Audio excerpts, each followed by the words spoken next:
যাই জিজ্ঞাসা করলেন, চাচা আমার উটটারে কে মারছে, আপনি কি দেখেছেন?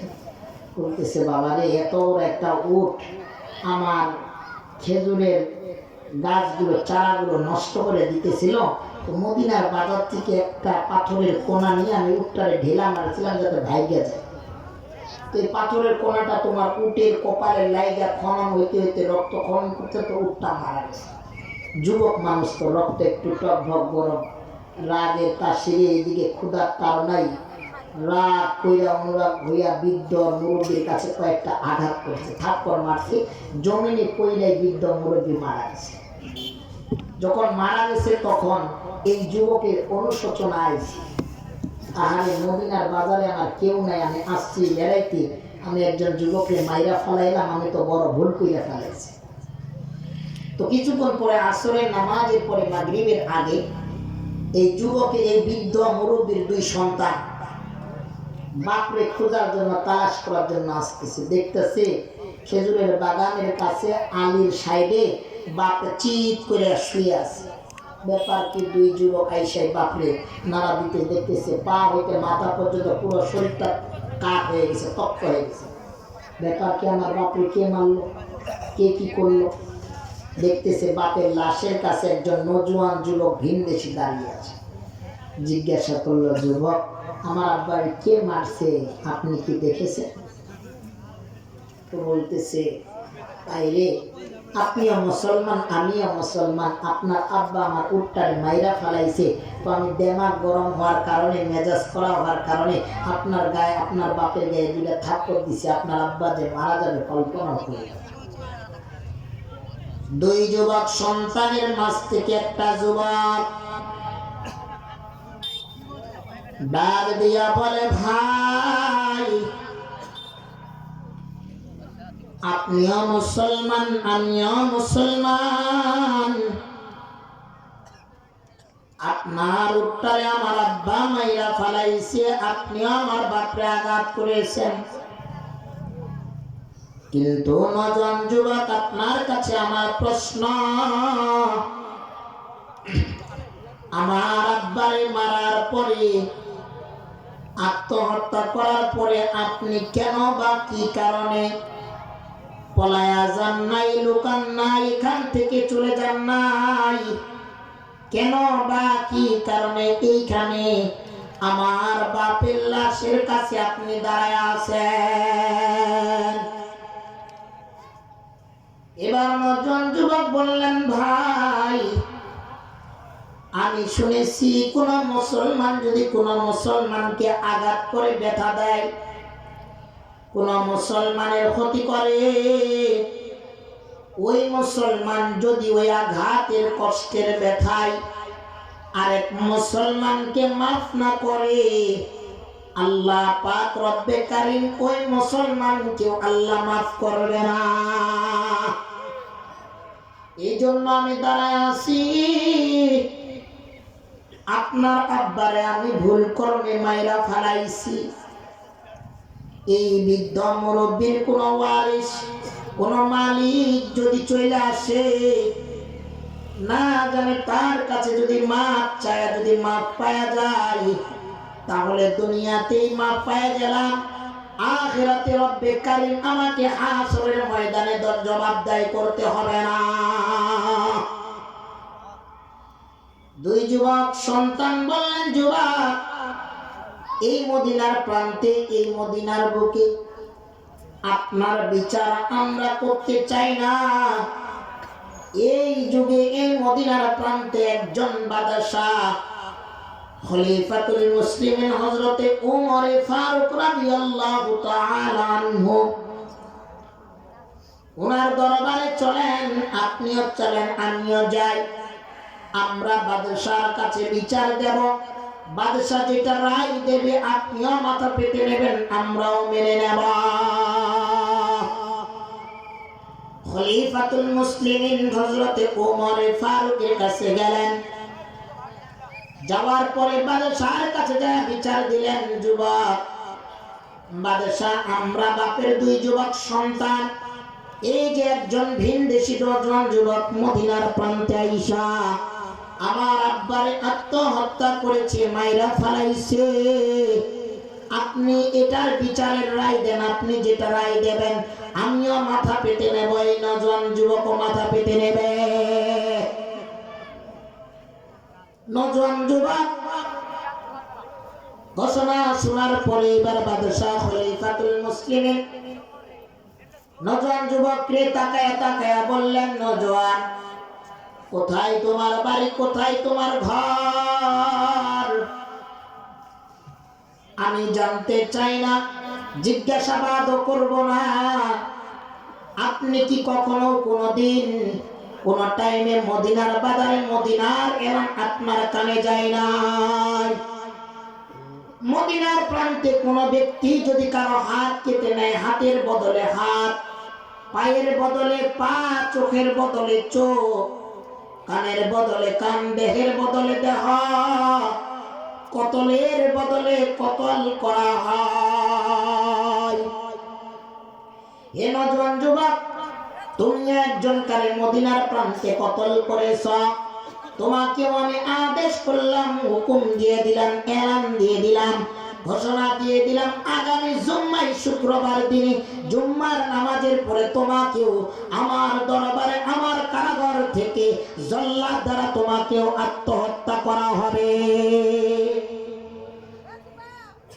খলিফাতুল মুসলিমিন যখন আদেশ করলেন, হুকুম করলেন, এলান দিয়ে দিলেন, এবার বাবার বৃদ্ধর দুই যুবক সন্তান বাপের লাশটারে নিয়ে দাফন করলেন। নজওয়ান যুবককে বললেন, কে কারাগারে বন্দি করে দাও। এবার নজওয়ান যুবক বাদশাহর কাছে কিছু কথা বলার জন্য একটু রিকোয়েস্ট করলেন, হে বাদশাহ, আপনারা আদেশ করতে দেরি, আমি মানতে বিন্দু মাত্র দেরি করে নাই, কিন্তু আমার কয়েকটা ছোট্ট আপনার কাছে আবদার ছিল, অনুরোধ ছিল, কয়েকটা কথা ছিল, আপনি যদি একটু শুনতেন আমার জন্য বড় ভালো হতো। খলিফাতুল মুসলিমিন বললেন, যুবক বলো। বলতেছে, বাদশাহ, আমি এই মদিনার প্রান্তে সফরে এসেছিলাম মদিনা দেখবার জন্য। এই মদিনা নবীর দেশ, নবীকে আমরা দেখতে পারি নাই, নবীর দেশকে দেখবার জন্য এসেছি, নবীর কবরকে সালাম করার জন্য এসেছি। এই মদিনায় আইসা আমি একটা ভুল করেছি, কিন্তু একটু ভুলের মাসুল দিতে হবে, সমস্যা নাই। কিন্তু বাদশাহ, আমি যখন এই মদিনার প্রান্তে আসতেছিলাম তখন আমার এলাকা ছাইরা আরেক এলাকা থেকে একজন ধনাত্মক ইহুদি বেধর্মীর কাছ থেকে আমি কিছু টাকা কর্জে হাসানা করেছিলাম, ধার করেছিলাম। এই টাকাগুলো পরিশোধ করার যদি আপনি আমাকে একটু টাইম দিতেন। খলিফাতুল মুসলিমিন বাদশাহ এবার বলল, যুবক, কোথায় তোমার বাড়ি, কোথায় তোমার ঘর জানি না, কিন্তু যুবক, তোমাকে আমি ছেড়ে দিতে পারি, টাইম দিতে পারি, একটা শর্ত, তোমার বদলে একজন আমার কাছে জিম্মা দিয়ে যাবা, নয় তোমার বাবা, নয় তোমার ভাই, নয় তোমার চাচা, নয় তোমার মা, নয় তোমার কোনো আত্মীয়কে আমার কারাগারে আমার হাতে জিম্মা দিয়ে যাবা, আর তোমাকে আমি একটা ছুটির ব্যবস্থা করে দেবা। নজওয়ান যুবক, ভিনদেশী যুবক, চোখ দিয়া বেবে পানি ফালায়া বলে, ও বাদশাহ খলিফাতুল মুসলিমিন, আমার বাড়ি মদিনায় না, এই মদিনায় আমি বড় একা। মদিনার প্রান্তে আমার মাও নাই, আমার বাবাও না, মদিনা আমার বাড়িও না, মদিনায় আমার কেউ নাই। মদিনায় এসেছিলাম সফরে, কে বা এই মুসলমান এই নজওয়ান যুবকের মদিনার প্রান্তে কে জিম্মা নিবে, এমন কোন আমার রক্তের কেউ আর মদিনায় না। নজওয়ান যুবকের কথা শুনি না খলিফাতুল মুসলিমিন বলে, যুবক রে, তাহলে তোমাকে আমি ছুটি দিতে পারলাম না। যুবকটা আসমানের উপরে হাত দুইটা উঠায়া উঠায়া আল্লাহর কাছে বলে, আল্লাহ আপনি আমার মালিক, আপনি আমার সব, আপনি আমার রব। আল্লাহ আমার বাড়ি তো মদিনায় না, এ বাদশা আমার বাড়ি এই মদিনা থেকে 350 কিলোমিটার দূর। আল্লাহ এই 9 জন যুবকটা মদিনার দেশে এসেছিল। আল্লাহ একজন বেদরনির টাকা খায়াত তো সাত কইরা একজন কালিমাওয়ালা মুসলমান হইয়া, একজন কালিমাওয়ালা মুসলমান হইয়া, একজন মুসলমানের সন্তান হইয়া, আল্লাহ একজন বিধর্মীর টাকা খায়া আমার ঈমান হারাইতে হইতেছে। আল্লাহ কেউ নাই মদিনায়, আমার কেউ নাই। যুবকের পানি চোখের পানি দেখা দেখা এই মদিনার দেশে বাদশার সামনে, খলিফাতুল মুসলিমিনের সামনে, খলিফাতুল মুসলিমিন বাদশার সামনে পিছন থেকে একজন সাহাবা হাত দুইটা উঁচা করে, বাদশা এই রোজন ভিনদেশী কালিমাওয়ালা মুসলমানের জন্য আমি এই মদিনার প্রান্তে, মদিনার যুগে নবীর দেশে আমি জিম্মাদার হয়ে গেলাম। খলিফাতুল মুসলিমিন ডাক দিয়া বলে, কে রে? এই মদিনা নবীর দেশে, মদিনার দেশে কে বা কারা রে? এই নজওয়ান যুবকের জন্য, ভিনদেশে একজন যুবকের জন্য কে বা কারা, কোন সাহাবা? হাত দুইটা উঁচা করলা, আমি দেখতে চাই রে। তোমার হাত দুইটা নাই, তোমার চেহারা মোবারক আমি দেখতে চাই। দাঁড়িয়ে যাও, কোন সেই যুবক রে, কোন সাহাবা রে? পিছন থেকে দাঁড়িয়ে গেলেন, লাভ দিয়া আল্লাহ ডাক দিয়া, আল্লাহ ডাক দিয়া লাফে দাঁড়িয়ে গেলেন জলিল কদর সাহাবা, যার নাম আবু যর গিফারি। সমস্ত সাহাবারা ডানের বামের, পিছনের সাহাবারা বলে, গো বাদশা খলিফাতুল মুসলিম, মানব না, মানি না, মানতে পারি না এরকম জলিল কদর সাহাবা আবু যর গিফারিকে আমরা এই দায়িত্ব জিম্মা নিতে দিব না। সবাই জিম্মা নিবে, কিন্তু আমাদের জান্নাতি সাহাবা আবু যর গিফারিকে আমরা জিম্মা নিতে দিব না।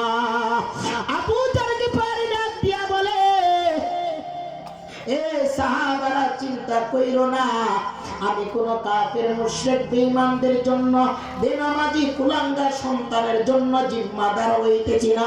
আমি একজন মুসলমান, কালিমাওয়ালা মুসলমানদের জন্য, নবীর প্রেমিক আশিকের জন্য আমি একজন জিম্মাদার হয়ে গেলাম। আহারে মুসলমান, ঈমানওয়ালাদের দাম, কালিমাওয়ালাদের দাম, নবীর প্রেমিকের দাম, নবীর মদিনার মেহমানদের দাম আল্লাহ তাআলার কাছে এত দামি, এত দামি। আমরা মুসলমান হই, আমাদের দাম, আমরা কালিমাওয়ালা মুসলমানদের দাম আমরা দুনিয়ায় দিতে পারি না, ঠিক কিনা? বাদশা খলিফাতুল মুসলিমিন 9 জন যুবককে তাকায়া বলে, 9 জন যুবক, কোথায় তোমার বাড়ি, কোথায় তোমার ঘর? ছেড়ে দিলাম তোমাকে, টাইম দিলাম 30 দিন, 1 মাস। এই 1 মাস টাইম দিলাম। 1 তারিখে জুম্মার দিনে, শুক্রবার দিন, জুম্মার নামাজের পরে দুপুর 2টায় ঠিক জাস্ট টাইমে তোমাকে আমার কারাগারে, আমার জল্লাদের হাতে তোমাকে জবাই করে কতল করা হবে। তোমাকে ছুটি দিলাম 30 দিন, 1 মাস তোমারে আমি ছুটি দিলাম। যাও, তোমার দেশে যাবা, টাকাগুলো পরিশোধ কইরা আবার তুমি আমার সামনে হাজির হবা। যদি তুমি হাজির না হতে পারো, তোমার বদলে তোমার জিম্মাদার ব্যক্তি, জিম্মাদার সাহাবা আবু যর গিফারিকে আমি কতল করব। সাহাবারা দাঁড়ায় এক বাক্যে আওয়াজ তুললেন, ওগো বাদশা খলিফা খলিফাতুল মুসলিমিন, আমরা সব মানব, সব মানতে পারি।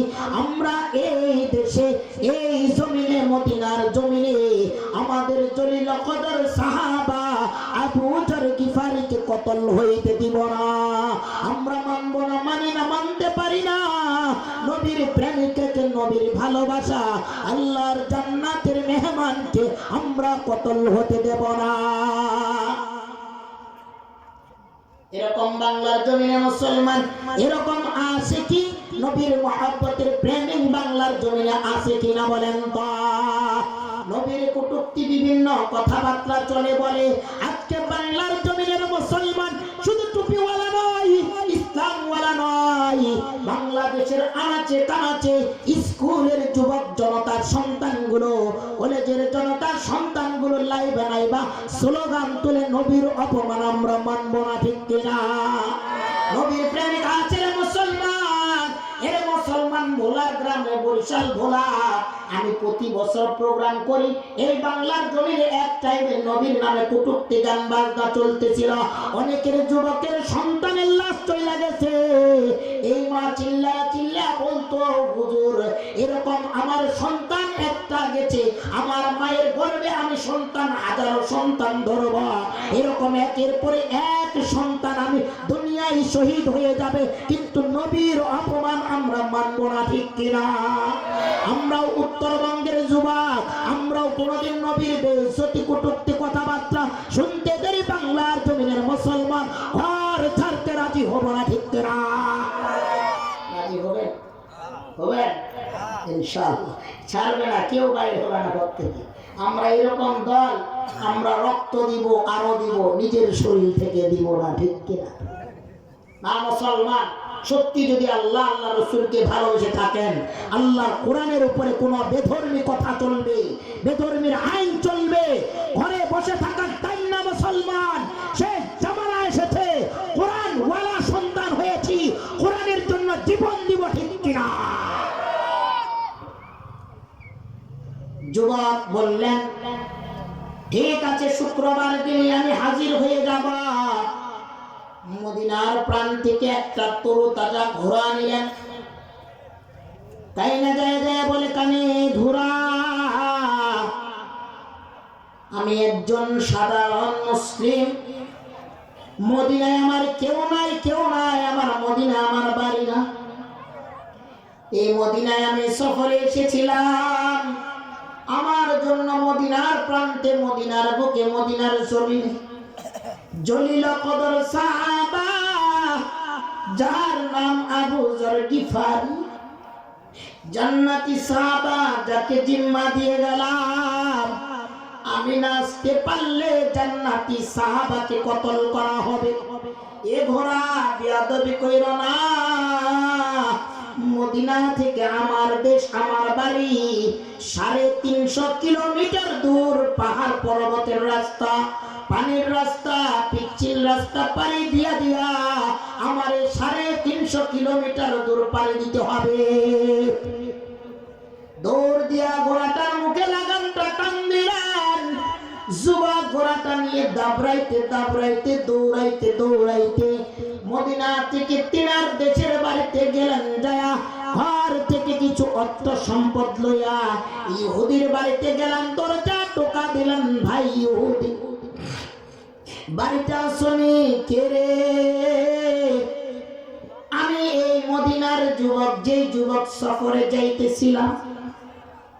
ও ভাই বেধর্মী, আপনি একজন ধর্মী, আপনি একজন বেধর্মী, আমি একজন ধর্মী। আপনার কাছে কিছু টাকা কর্জে হাসান এনেছিলাম, ধার নিয়েছিলাম, দেনা করেছিলাম, এই টাকাগুলো পরিশোধ করার জন্য আপনার কাছে এসেছি। ইহুদি ব্যক্তি বললেন, ভাই যুবক, আপনার ধর্ম ইসলাম, আমার ধর্ম বেধর্মী। শুনেছি বাপ দাদা 14 গোষ্ঠীর কাছে, শুনেছি বাইবেলের এলান, শুনেছি সমস্ত ধর্মের মানুষগুলোর কাছে আখেরি জামানার নবী একজন আসবে, পয়গাম্বর আসবে, আখেরি জামানার শেষ নবী নাকি তিনি। যে রাস্তা দিয়ে হাঁটবে সে রাস্তায় সুগন্ধি বাসনা ছড়ায়া যাবে। আরে আমি তো নবীর দেখতে পারবো না, নবীর কাছেও যাইতে পারবো না। আপনি যখন এসে বলেছিলেন, ও ভাই বেধর্মী, আমি মদিনার দেশে যাব, মদিনা দেখব, নবীর কবর সালাম জানাতে যাইব, সেদিনে আমি আমার মন থেকে আপনার যে কর্জে হাসানা টাকাগুলো, ওই দিনে আপনাকে আমার তরফ থেকে মাফ করে দিয়েছি। বেধর্মী ব্যক্তিরা যখন বলছে, কালিমাওয়ালা মুসলমান যুবকটা বলে, ভাই আপনি আমি মুসলমান, আপনি বেমুসলমান, আমি কালিমাওয়ালা, আপনি কালিমা না হারা, আমি কালিমাওয়ালা, আপনি কালিমা না হারা। এ যুবক, এ বেধর্মী ভাই, আমি একজন মুসলমানের সন্তান, আপনি একজন বেধর্মীর সন্তান। আপনার কাছে যদি আমি টাকাগুলো নিয়ে নিয়ে বা খাইয়া ফেলি, কিয়ামত পর্যন্ত আনেওয়ালা উম্মতের যত নবীর সন্তান আসবে, উম্মত আসবে, এই উম্মত গুলোকে বেধর্মী জাতিগুলো রাস্তার কিনারে কিনারে, বাজারে ঘাটে অপমান আর লাঞ্ছনা করবে, ঠিক কিনা? এই জন্য ইহুদি ভাই, আপনি বেধর্মী, আমি ধর্মী, আপনার আমি সব মেনে নিতে পারি, আল্লাহর রাস্তে আপনার টাকাগুলো আমি নিতে পারবো না। এর মুসলমান ঈমানওয়ালা আর একজন কাফের বেঈমানওয়ালা, আসমান আর জমিন ডিফারেন্স, ঠিক কিনা? কিন্তু মুসলমানের ঘরে আজকে মুসলমানের সন্তান হইয়া মানুষের লাখ লাখ টাকা আত্মসাৎ করতেছে, ঠিক কি? খায়া ফেলে আঙ্গুলের ইশারায়, জবানের ইশারায়, ঠোঁটের ইশারায়, চোখের ইশারায়, চেয়ারম্যানের পোলা, মেম্বারের পোলা, 10 জন বন্ধু সাজায়া সাজায়া, ক্ষমতা দেখায়া দেখায়া, গরিব লোকের চায়ের দোকানে যায়া যায়া হুমকি দিয়া চা সিগারেট খায়, বিল দেওয়ার সময় 100-150 টাকা কম দেয়, ঠিক কিনা? চাপাবাজি করে, আমি চেয়ারম্যানের পোলা, না হইলে তোমার দোকান আমি এলাকায় থাকতে দিব না, শাটার উঠবে না যদি না খাওয়াও, না হইলে আমার বন্ধু বান্ধব নিয়ে আপনার দোকানের শাটাই তালা মাইরে দিব, ঠিক কিনা? এরা মুসলমান ক্ষমতা দেখায় এরা দুনিয়ায়, কিন্তু এই দুনিয়ায় কয়দিন কয়দিন, আখিরাতে কিন্তু ক্ষমতা চলবে না, চলবে না, ঠিক কিনা? কোন মুসলমান নাই রে মুসলমান, গভীর রজনী রাইতে উঠা যাই নামাজটা বিছায়া কখনো চিন্তা করি না, আল্লাহ দুনিয়া ছাইরা ছাইরা কবরে যাব, কবরে চইলা যাইতে হবে, আল্লাহ আপনি আমারে মাফ কইরা দেন। ওই ব্যক্তির টাকা মাইরা খাইছি, যায়া যায়া কেউ কোনোদিন ওই ব্যক্তির কাছে বাপ যাওয়ার মতো ব্যক্তি নাই, ঠিক কিনা? যুবকদের টাকা না কইরা, না খায়া তার টাকাগুলো, বেধর্মীর টাকাগুলো দিয়ে রওনা করলেন, গোসল খানায় গেলেন, গোসল করে আর চোখ দিয়া পানি সরাই কান্দে, আল্লাহ আমার জীবনের শেষ গোসল, আর জিন্দেগিতে গোসল করতে পারবো না। কাপড়গুলো পরিধান করে আর কান্দে আর বলে, আল্লাহ এই যে জীবনের শেষ কাপড়টা পরিধান করলাম, আমি মনে হয় নওজোয়ান, আর কোনদিন কাপড় পরিধান করতে পারবো না। আতর সুগন্ধি ব্যবহার করে আর ঘর থেকে বাইরে হয়, ইতিমধ্যে দেখে বারান্দায়, উঠানের কাছে, বারান্দার কাছে জনম দুঃখিনী মা দাঁড়ায় দাঁড়ায় অপেক্ষা করে, সন্তানটা বাইরে হয়, মায়ের কাছে যায় বলে, মা গো, হে মা বিদায় দাও, মা দেরি কইর না, মা গো মাফ করো, দোয়া কইরা দাও, আর তোমার খেদমত করতে পারলাম না। মাগো 10 মাস 10 দিন গর্ভে ধরলা, প্রসব দেওয়ার সময় এত কান্না এত ব্যথা। এ মা তোমার কোলে লালন পালন করলাম মা, দোলনা বসায়া বসায়া মা দুধ পান করাইলাম মা, দুধের ঋণ পরিশোধ করতে পারবো না মা গো, তোমার খেদমত করতে পারলাম না মা গো, মাথাটা মাইরা দোয়া কইরা দাও আর আমার জিন্দেগির গুনারে মাফ করাবার জন্য মা গো, আপনি আমারে ক্ষমা কইরা জনন্তরে বিদায় দিয়ে দাও। জনম দুঃখিনী মা বলে বাবা কি হইছে, কি ব্যাপার রে বা? মাগো টাইম কম, হাতে টাইম নাই মা। মার কাছ থেকে বিদায়টা নিয়ে সামনের দিকে আগাইতেছে, দেখতেছে কান্দের মালিক দুনিয়ার বট গাছটা জানি সামনে দাঁড়া, গেটের কাছে ডাক দিয়া বলে বাবা এ বাবা, নিজে না খাওয়ায়া খাওয়াইস, পোলারে কাদা না খিসাইছে নিয়ে কাদা খিস, তোমার কান্দে কইরা বাবা স্কুল গেলা, তোমার কান্দে চৈরা চৈরা বাবা মাদ্রাসায় গেলাম, বাবারে কান্দের ঋণ আর পরিশোধ হইল না। ও বাবা, তোমার বুকটা তোমার সিনাটা আর আমার বুকটা আমার সিনাটা, তোমার বুকে আমার একটু কি জড়ায় নিবা বাবা? বাপটা টান দিয়া পোলাটার বুকের ভিতর জড়ায় নিল আর বলে বাবারে কি হয়েছে? বাবারে দেরি নাই, কথা বলার টাইম নাই। আব্বা আপনি আমারে কত আদর যত্ন করছো বাবা, কান্দে কইরা মাদ্রাসায় নিছো বাবা, স্কুলে নিছো,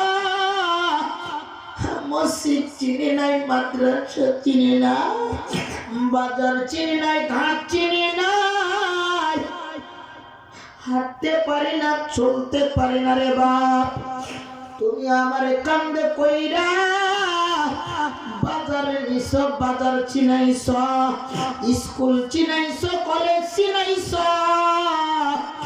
মাদ্রাসা চিনাইছ, কোরআন চিনাইছ,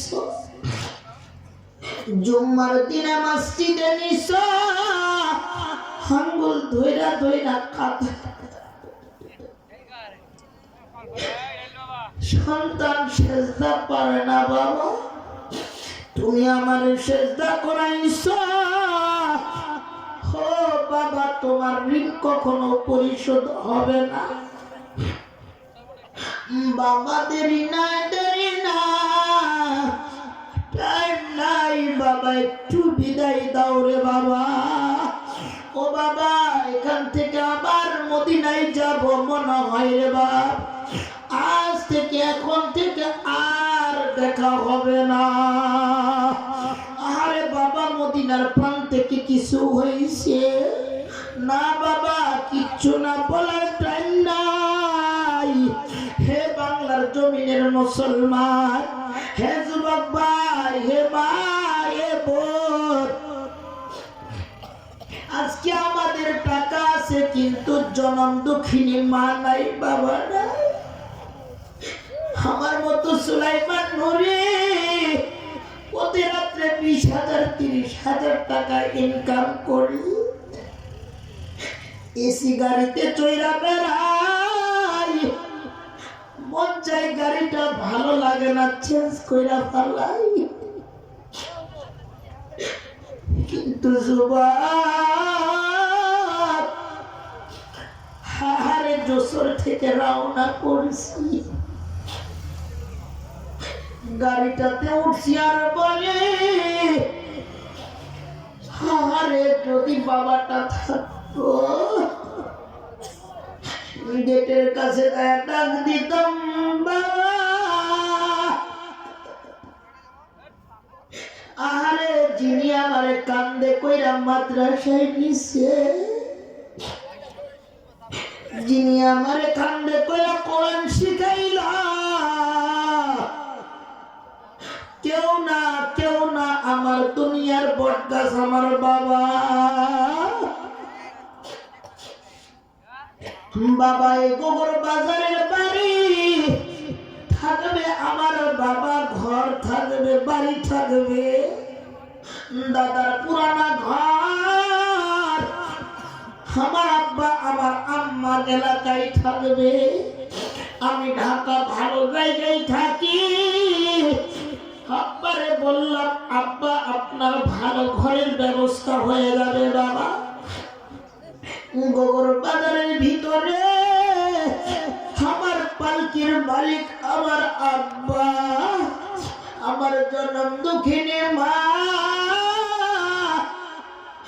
জন্য ঘর বাড়ি করলাম 4 তলা বিল্ডিং। আহারে বাড়ি আছে, ঘর আছে,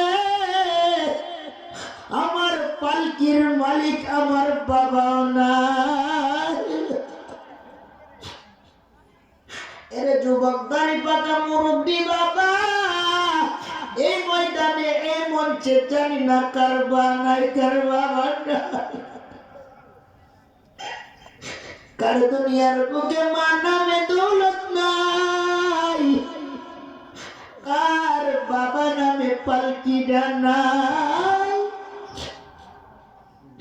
এর যুবক মাহফিলটা শেষ কইরা সবাই নিজ নিজ দুয়ার পরে বাড়ি যাবা, চিল্লা চিল্লা বাড়ি যাইবা।